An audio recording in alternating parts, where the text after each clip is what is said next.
Planet Mars के बारे में तो हम सभी जानते हैं और हम देखते हैं कि उस पर जिंदगी पॉसिबल है। उसमें हवा भी है, उसमें पानी भी है, यानी जिंदगी हर तरह से मुमकिन है। लेकिन ये प्लेनेट वक्त के साथ साथ मर रहा है। मार्स का एक सिटी होता है जिसका नाम होता है जोडांगा, और जोडांगा की मिलिट्री मार्स के लोगों को मारना चाहती है। वहीं पर एक दूसरा शहर भी होता है जिसका नाम होता है हीलियम। काफी अरसे से हीलियम बहादुरी से जोडांगा का मुकाबला करता आ रहा है। फिर एक दिन दोनों शहरों की मिलिट्री के बीच वार हो जाती है और तभी जोडांगा के किंग के पास 3 आदमी आते हैं, जिनमें लीडर का नाम शांग था। शांग जो कि बहुत सारे पावर्स का मालिक था और वो उसे वेपन के तौर पर एक पावर देते हैं। ये पावर बहुत तेज होती है। शांग किंग को कहता है कि तुम इस प्लेनेट पर राज करोगे अगर तुमने ऐसा किया जैसा हम तुम्हें कहेंगे, और किंग उनकी इस बात पर एग्री हो जाता है। असल में शांग के पास ऐसी पावर्स थी कि वो किसी का भी रूप ले सकता था और वो किसी भी प्लेनेट पर जा भी सकता था। फिर हमें प्लेनेट अर्थ का सीन दिखाया जाता है। वहाँ हम एक आदमी को देखते हैं जिसका नाम होता है जॉन कार्टर। एक पोस्ट ऑफिस में जाता है और वो अपने नेफ्यू को एक लेटर लिखता है जिसमें वो लिखता है कि तुम जल्दी से यहाँ पर आ जाओ, मैं तुमसे मिलना चाहता हूँ। वही कोई जॉन कार्टर पर नजर रख रहा था। लेटर पोस्ट करने के बाद जॉन कार्टर वहाँ से चला जाता है। जब उसके नेफ्यू को ये लेटर मिलता है तो वो फौरन आ जाता है अपने अंकल से मिलने के लिए। वहाँ आकर उसे पता चलता है कि सडन उसके अंकल यानी जॉन कार्टर की डेथ हो गई है और वो उस जगह पर जाता है जहाँ पर जॉन कार्टर की डेड बॉडी थी, और वो एक रूम था जिसे सिर्फ अंदर से ही खोला जा सकता था। जॉन कार्टर का आदमी उसे बताता है कि हमने उसकी डेड बॉडी को दफन नहीं किया है, क्योंकि जॉन कार्टर की लास्ट विश थी कि उसको दफन न किया जाए बल्कि सिर्फ खुले कॉफिन में बॉडी को रखा जाए। वो आदमी जॉन कार्टर के नेफ्यू को एक डायरी देता है जो कि जॉन कार्टर की थी। वो बताता है कि जॉन कार्टर की विश थी कि इस डायरी को सिर्फ मेरा भतीजा पढ़ेगा, इससे शायद तुम्हारी सारी कंफ्यूजन दूर हो जाए, तुम्हें तुम्हारे सारे सवालों के जवाब भी मिल जाए। उस डायरी में जॉन कार्टर ने लिखा होता है कि तुम उन सारी कहानियों पर बिलीव करते थे जो बचपन में मैं तुम्हें सुनाया करता था, लेकिन अब तुम बड़े हो चुके हो, इसीलिए तुम मेरी इस कहानी पर भी बिलीव करो जो मैं तुम्हें सुनाने जा रहा हूँ। और वो उस डायरी को पढ़ना स्टार्ट कर देता है जिसमें लिखा था कि आज से तकरीबन 13 साल पहले मैं एक सोने की केव ढूंढ रहा था, लेकिन उसे कर्नल के लोग पकड़ लेते हैं और प्रिजनर बना लेते हैं। असल में वो जॉन कार्टर को अपने साथ शामिल करना चाहते थे, लेकिन तभी वहाँ दुश्मनों के लोग आ जाते हैं जो कर्नल के सोल्जर पर अटैक कर देते हैं। लेकिन जॉन कार्टर और कर्नल वहाँ से भागने में कामयाब हो जाते हैं और वो जाकर एक केव में छुप जाते हैं, और ये होती है वो सोने की केव जिसकी जॉन कार्टर को तलाश थी। वो पूरी केव सोने से भरी हुई थी। तभी कहीं से वहाँ पर एक आदमी आ जाता है जो जॉन कार्टर पर अटैक कर देता है और उसे मारने की कोशिश भी करता है, लेकिन जॉन कार्टर उसे ही मार डालता है। वो आदमी शांग का साथी था। जॉन कार्टर जब उस आदमी को मार डालता है तो वो अपने गले से एक डिवाइस निकालकर एक्टिवेट करता है जिसमें ब्लू लाइट जलने लगती है, और वो बिल्कुल स्लोली बोलता है बार सून, लेकिन जॉन कार्टर वो डिवाइस उससे ले लेता है और जॉन कार्टर भी कहता है बार सून। बस ऐसा कहते ही जॉन कार्टर वहाँ से गायब हो जाता है और एक काफी बड़े डेजर्ट में आ जाता है। जॉन कार्टर ये नहीं जानता था कि वो यहाँ पर कैसे आ गया और वो यहाँ आकर बड़े बड़े जंप लगा पा रहा था। असल में वो इस वक्त मार्स यानी बारसोन में होता है, क्योंकि उसने बारसोन जो कहा था, और यहाँ पर ग्रेविटी कम होने की वजह से वो बड़ी बड़ी छलांगे लगा रहा था। लेकिन वो ये बात नहीं जानता था कि वो बारसोन यानी मार्स पर है। उसे इतने बड़े जंप करते हुए उस प्लेनेट के कुछ लोग देख लेते हैं और वो लोग जॉन कार्टर के पास आ जाते हैं। इस कबीले के लोग काफी लंबे लंबे थे और इन्हें टार्कस कहा जाता है, और ये इंसानों जैसे तो बिल्कुल नहीं लग रहे थे। जॉन कार्टर कहता है कि मैं वर्जीनिया से हूँ और मेरा नाम जॉन कार्टर है, तो वो लोग जॉन कार्टर का नाम वर्जीनिया समझ लेते हैं और उनका लीडर जॉन कार्टर को नहीं मारता क्योंकि वो बड़े बड़े जंप जो लगा रहा था। ये लोग जॉन कार्टर को पकड़कर अपने कबीले में ले जाते हैं, और जिस डिवाइस के जरिए जॉन कार्टर यहाँ पर आया था उनका लीडर वो डिवाइस भी उससे ले लेता है।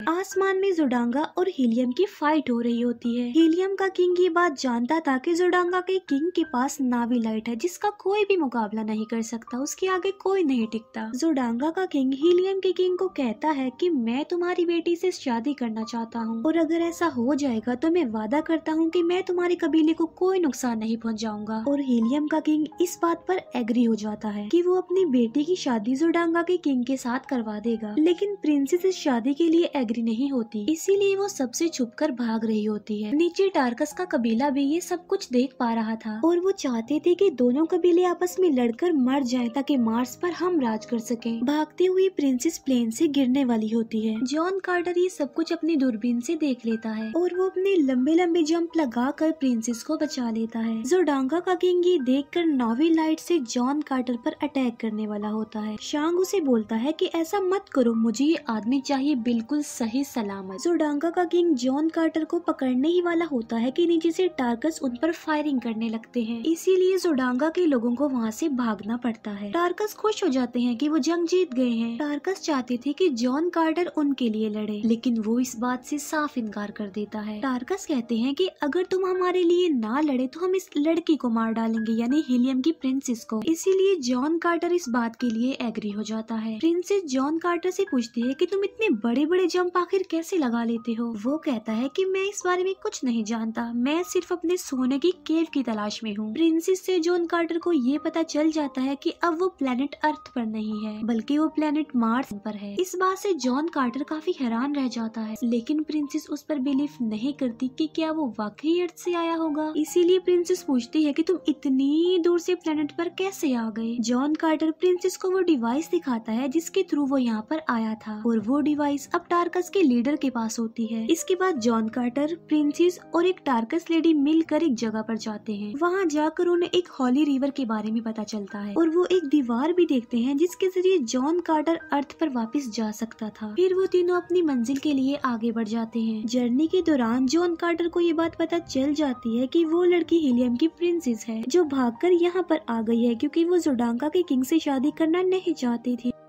अपनी मंजिल तक पहुंच जाते हैं और वहाँ पर अजीबोगरीब चेंजिंग होने लगती है। वो जॉन कार्टर की उस डिवाइस को जमीन पर लगा देते हैं जिससे वहाँ पर और तब्दीलियां होने लगती हैं।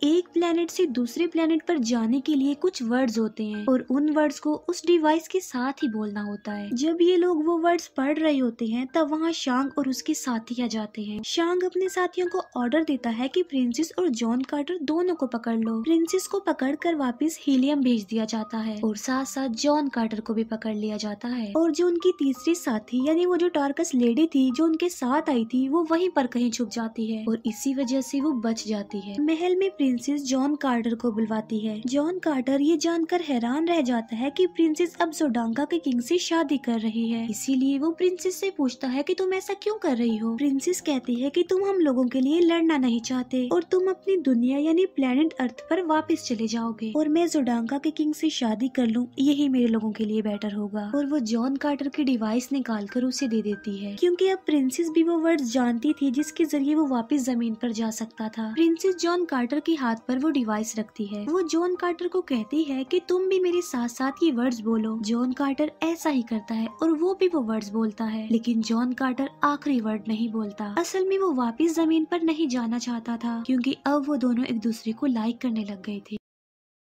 डोर ओपन होता है और वहाँ पर जोडांगा का किंग यानी प्रिंसेस का होने वाला हस्बैंड आ जाता है। वो जॉन कार्टर को वहाँ पर नहीं देख पाता क्योंकि जॉन कार्टर पहले ही जंप लगाकर ऊपर चला गया होता है। सबके जाने के बाद वो नीचे आता है और वहाँ पर एक लेडी होती है और ये लेडी असल में शांग था जो औरत के रूप में यहाँ पर आया था। शांग अपनी नावी लाइट का यूज करके जॉन कार्टर को अपने कंट्रोल में कर लेता है और तो और वो इस नावी लाइट को जॉन कार्टर के अंदर भी डाल देता है और अब जॉन कार्टर ना तो कुछ कर सकता था और ना ही वहाँ से भाग सकता था। शांग जॉन कार्टर को कहता है कि जब से तुम इस प्लेनेट पर आए हो तुम्हारी पावर्स बढ़ गई हैं। वो कहता है कि असल में मैं तो एग्जिस्ट ही नहीं करता, लेकिन इस राज को छुपाने के लिए हमें बड़ी मेहनत करनी पड़ती है। शांग एक लेडी के रूप में जॉन कार्टर को वहाँ पर लेकर जाता है जहाँ प्रिंसेस और किंग शादी के लिए आगे बढ़ रहे थे और आज रात इनकी शादी थी और उनकी शादी की सारी रस्में भी थी। शांग कहता है कि प्रिंसेस बहुत इंटेलिजेंट है क्योंकि उसने नावी लाइट की जगह और उसकी रियलिटी भी ढूंढ ली है और आज रात दो चांद जब आसमान पर मिल जाएंगे तो हर उस पर्सन को मार दिया जाएगा जो नावी लाइट की रियलिटी जानता है। असल में दो चांद मिलने पर उनकी शादी की रस्म की जाने वाली थी। जॉन कार्टर उससे पूछता है कि आखिर ये सब कुछ करने के पीछे तुम्हारा मकसद क्या है, तुम ऐसा क्यों कर रहे हो, तुम ऐसे जाकर भी तो प्रिंसेस को मार सकते हो ना। शांग कहता है कि ऐसे गेम तो हम पिछले काफी अरसे से ही खेलते आ रहे हैं, तब से जब ये प्लेनेट आबाद भी नहीं हुआ था और ऐसा हम तब तक तक करते रहेंगे जब तक हम प्लेनेट अर्थ को भी डिस्ट्रॉय न कर दें। उसका मतलब ये था कि वो इस प्लेनेट को डिस्ट्रॉय करने के बाद प्लेनेट अर्थ को भी डिस्ट्रॉय कर देंगे और ये उनका मिशन है, एक के बाद दूसरे प्लेनेट को डिस्ट्रॉय करना। और ये नावी लाइट हम उसी को देते हैं जो बेवकूफ हो और अमीर भी हो, और जोडांगा का राजा ऐसा ही है, अमीर भी है और बेवकूफ भी। शैंग कहता है कि हम खास मकसद के लिए बनाए गए हैं, लोगों से उनकी दुनिया को ही डिस्ट्रॉय करवाते हैं और इसी वजह से हमें ताकत भी मिलती। शांग जॉन कार्टर को कहीं और ट्रांसफर कर रहा होता है, तभी जॉन कार्टर का वफादार डॉग वहाँ पर आ जाता है और वो शांग के हाथ पर वहाँ पर काट लेता है जहाँ उसने वो नावी लाइट वाली डिवाइस लगाई हुई थी, जिसकी मदद से उसने जॉन कार्टर को अपने कंट्रोल में किया हुआ था। डिवाइस हटते ही अब जॉन उसके कंट्रोल से बाहर आ जाता है और जॉन कार्टर वहाँ से उन्हीं के एक एयरक्राफ्ट में बैठकर वहाँ से चला जाता है, लेकिन वो लोग जॉन कार्टर का पीछा करते हैं। जॉन कार्टर की तीसरी साथी यानी वो टार्कस फीमेल वो एक डेजर्ट में होती है और वो उस एयरक्राफ्ट पर गोली चलाती है जो जॉन कार्टर का पीछा कर रहा होता है। जॉन कार्टर का एयरक्राफ्ट भी वहाँ पर क्रैश हो जाता है। जॉन कार्टर कहता है कि मुझे प्रिंसेस को बचाने के लिए पूरी फौज चाहिए। जॉन कार्टर फिर टार्कस के पास जाता है और जब वो वहाँ पर पहुँचता है तो उसे प्रिजनर बना लिया जाता है, क्योंकि जो टार्कस का पुराना किंग था उसे भी अब प्रिजनर बनाया होता है और एक दूसरा टार्कस धोखा देकर उसकी जगह खुद किंग बन गया होता है। और वो जॉन कार्टर को डिसलाइक करता था और उसे मारना चाहता था, लेकिन पुराने टार्कस के किंग को जॉन कार्टर पर बिलीफ होता है कि वो हमारी रिस्पेक्ट वापस दिलवा सकता है। अगले दिन जॉन कार्टर और टार्कस के पुराने किंग को एक मॉन्स्टर जैसे जानवर के साथ छोड़ दिया जाता है,